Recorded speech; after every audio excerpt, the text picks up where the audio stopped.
Hi, my name's Diane Seltzer. I'm a principal at the Seltzer Law Firm. I have been practicing employment law for 17 years, and I advise employees and employers on all aspects of employment law.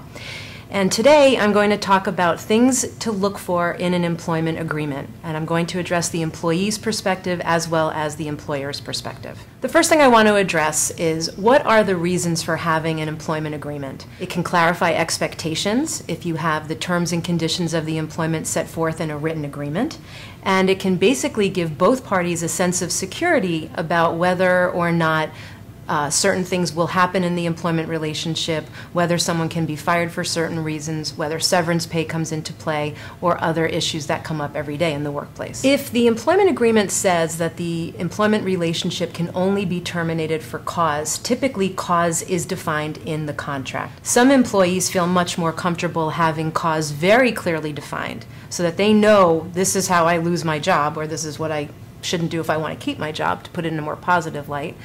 On the other hand, some employers want a lot more freedom, and they want cause to be defined very loosely so that they can terminate somebody without a lot of fanfare. So what I recommend is that the employee be given a chance to have notice of what he or she may have done wrong that constitutes cause, and then perhaps 30 days to correct that cause. And that way the employee is less likely to be arbitrarily terminated. The next provision that often comes up in an employment agreement is a restrictive covenant. The employer has to have a legitimate business interest that they seek to protect. That has to be articulated in the agreement, because we don't appreciate contracts that just try to make employers more powerful and weaken employees or prevent them from making a living. We want to define very clearly what the competitive product is, or the scope of the competitive service that is being provided. Another issue that comes up is, do we need a geographic scope within the restrictive covenant? And the answer is sometimes we don't. Due to the global nature of our economy, someone who designs websites for a living might be prohibited from competing anywhere in the world, because it doesn't really matter if the customer or the new employer is nearby. They can do that work from their home.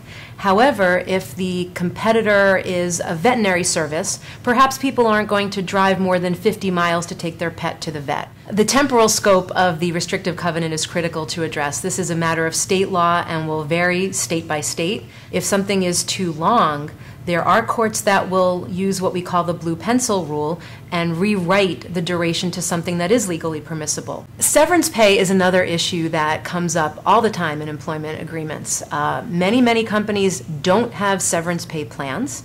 It is an ad hoc payment. So if you have an employment agreement and it provides for severance pay, it gives the parties certainty in the case that the employment relationship ends. So what are we looking for? There's no magic formula. It's a matter of negotiation. What we really do need to deal with is, when does severance pay get triggered? And it's typically if the employee is terminated without cause, or if there's a layoff or a reduction in force, or something else that doesn't imply that it was the employee's fault. It can also be triggered if the employee has to resign with good reason. So what is good reason? A lot of times it can be if the company is going to relocate more than X number of miles away from its current place of operation. Good reason can also be if the employee has to take a very serious hit to their salary or other terms of compensation. Along the lines of confidentiality provisions are intellectual property rights and discussions of who owns those rights, what inventions or patents or copyrights or trademarks might the employee either be working on or already own. These should be set forth in an employment agreement as well, so that everyone is clear whose is what. Overall, when you're done writing the employment agreement, what you have to do is read it and say, does this make sense? What parts don't make sense? What parts are hard to understand? How can I write them in normal English so that I can understand what it is that a court one day may have to enforce, what I may one day have to explain to a court are the terms and conditions of this agreement.